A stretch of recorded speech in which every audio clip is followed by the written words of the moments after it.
belles choses à vous faire écouter. Benabar arrive tout à l'heure, Zazie également, Vivaphone, juste après. 3 cafés gourmands sur RTL2, voilà. On t'emmène. Alors, salut à tous. Donc ce soir, je vais vous faire une petite vidéo du compteur Color 3D. Parce que beaucoup se posent certaines questions. Donc le voilà.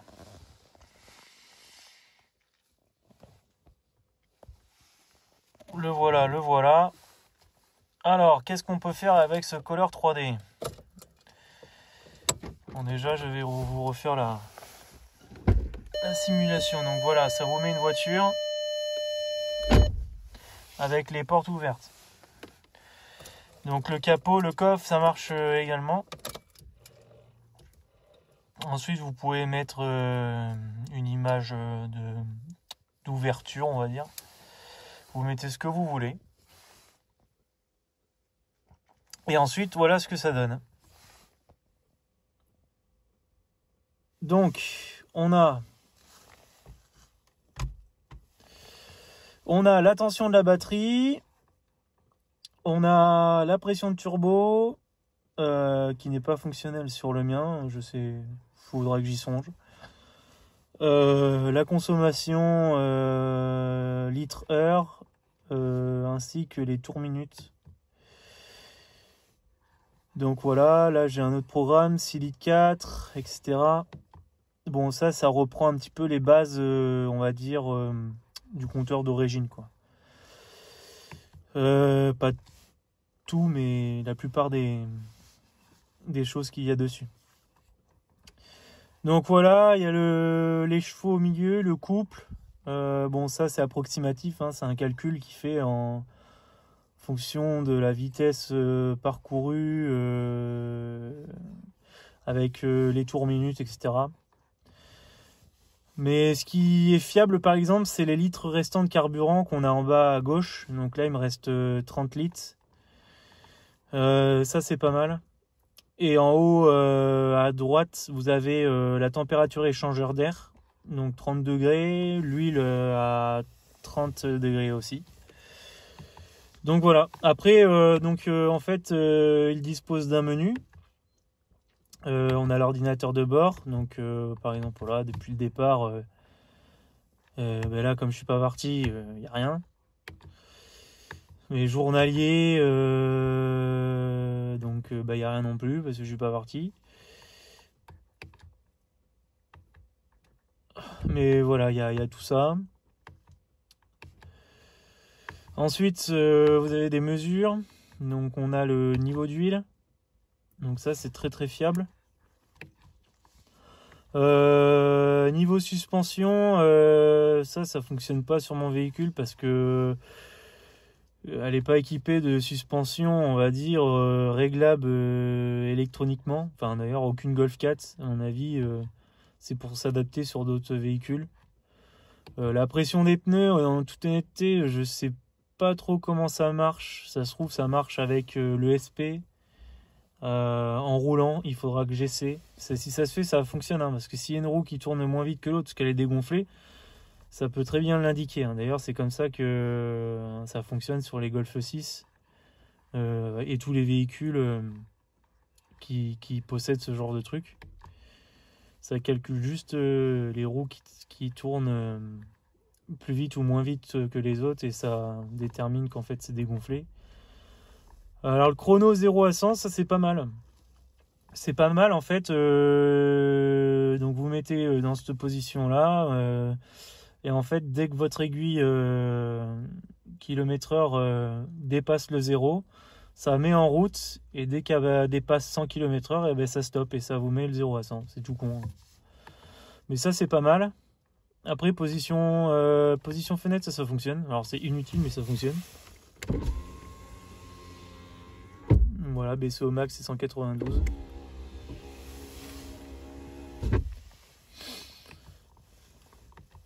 Ensuite, qu'est-ce qu'on a?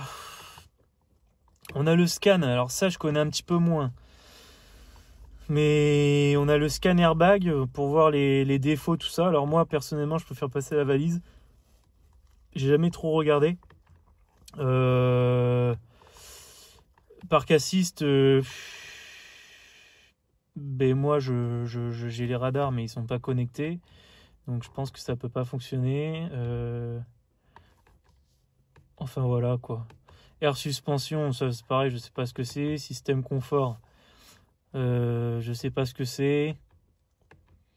Enfin tout ça, voilà, c'est des choses qu'on ne se sert pas. Moi j'utilise juste le moteur pour faire une lecture en fait générale du moteur, la température d'eau, etc. Et voilà, ça marche pas à tous les coups. Je crois qu'il faut que je sois démarré, je sais plus. Mais on peut voir la température d'eau en temps réel, si ça veut bien marcher. Voilà, donc qu'est-ce qu'il me dit?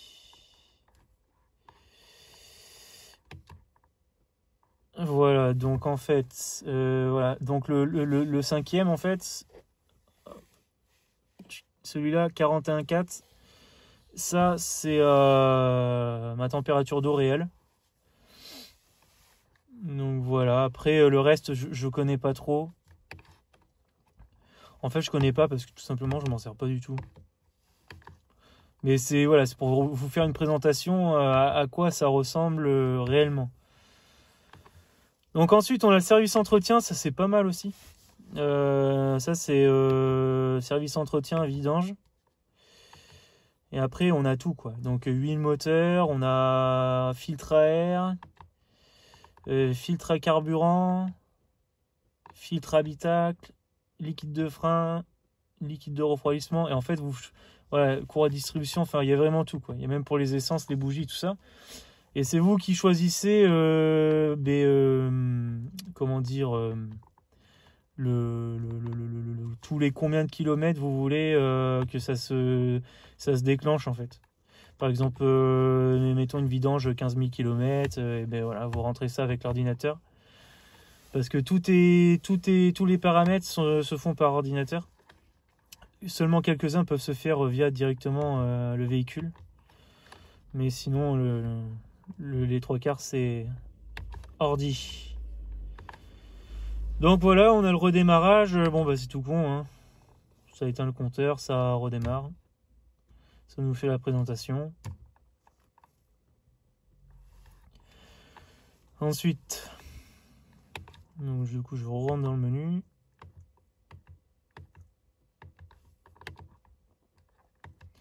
Donc redémarrage, la version de mon Color, c'est celle-ci. Turbo Timer, ça je m'en sers pas. Webasto, je sais pas ce que c'est. Calibration, ça se fait par ordi, c'est pour calibrer l'écran en fait, pour monter ou descendre ou sur le côté. Si par exemple l'écran vous le posez mal et qu'il est un peu de travers, vous pouvez calibrer l'affichage. Le contexte, c'est les fonds d'écran.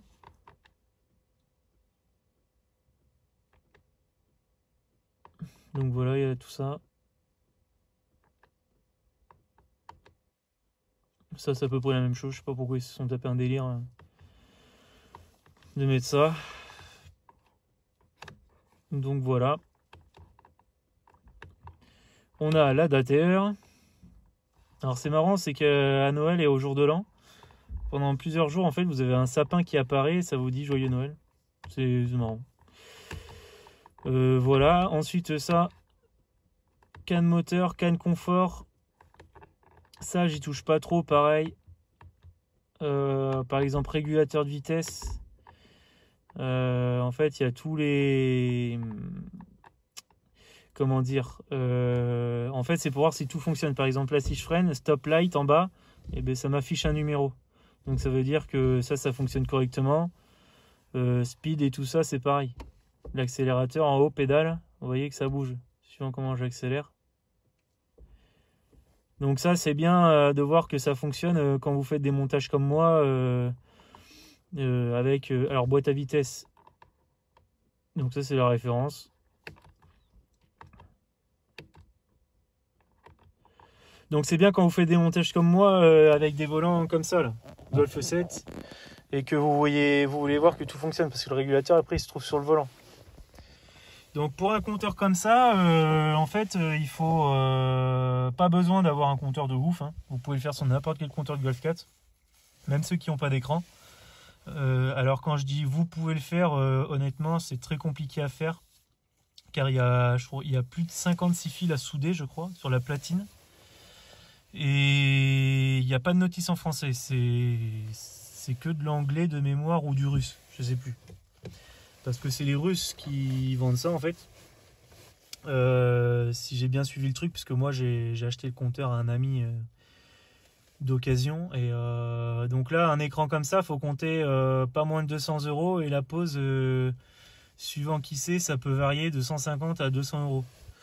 Et croyez-moi, c'est beaucoup de boulot. J'ai vu un petit peu les mecs faire, voilà quoi.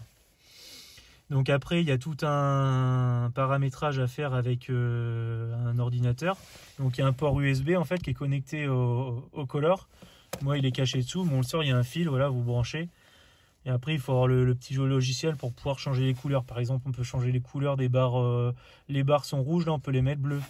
Là, tout ce qu'il y a en bas là d'affiché, tout ça, vous pouvez le mettre dans l'ordre que vous voulez.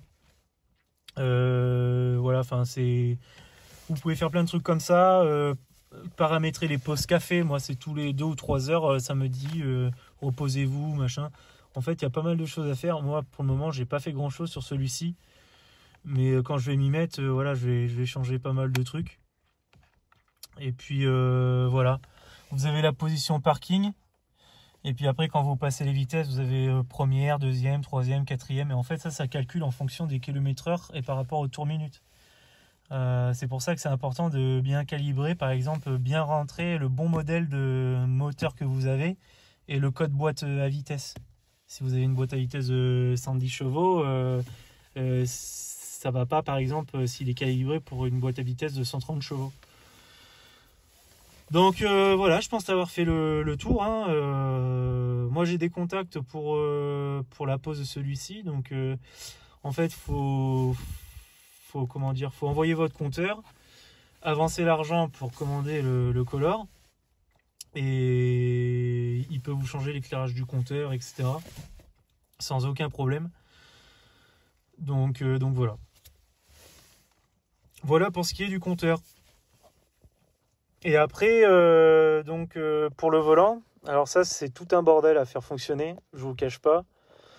Mais c'est une pièce à part en fait, c'est une carte électronique on va dire avec des composants et tout ça, et il faut repiquer sur le faisceau d'origine. Et après il faut paramétrer ce compteur là, enfin cet écran là, avec le volant. Enfin moi perso c'est pas moi qui l'ai fait, c'est un peu un merdier. C'est-à-dire que demain si j'enlève mon volant, mon compteur il fonctionnera plus. Il fonctionnera pas sur les commodos d'origine. Moi les commodos je les ai tous enlevés. Il y a plus de boutons sur les commodos. Mais même si je les remets ça marchera pas. Parce qu'il est configuré pour aller avec la carte imprimée qui elle donne les directions au volant. Enfin c'est-à-dire que c'est le volant qui donne les directions à la carte et la carte donne les directions au compteur. C'est pour ça qu'en fait tout marche. Je sais pas si vous m'avez compris. Donc voilà, hein, il y a régulateur sur le volant, etc.